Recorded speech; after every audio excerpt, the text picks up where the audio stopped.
अस्सलामुअलैकुम, कैसे हैं आप सब। आज आपको यूनान के जो पोर्ट है उसकी सैर कराते हैं। यूनान का शुमार दुनिया के खूबसूरत तरीन मुल्कों में होता है। यूनान बहुत खूबसूरत है और ख़ास करके यूनान के जो जजीरे हैं, इन जजीरों का शुमार दुनिया के खूबसूरत जजीरों में होता है। आज हम आपको यूनान के पोर्ट की सैर कराते हैं।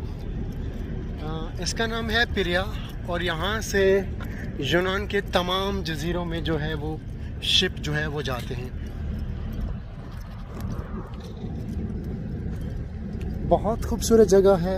अगर आप दुनिया भर से कहीं से भी आते हैं और यहाँ के जजीरों में ज़रूर जाएं। यहाँ के खूबसूरत जजीरों में जिन जजीरों का शुमार होता है उनमें आता है क्रीति, किरकरास, संदोरिनी, माइकोनोस, पारोस, जाकिन्थोस।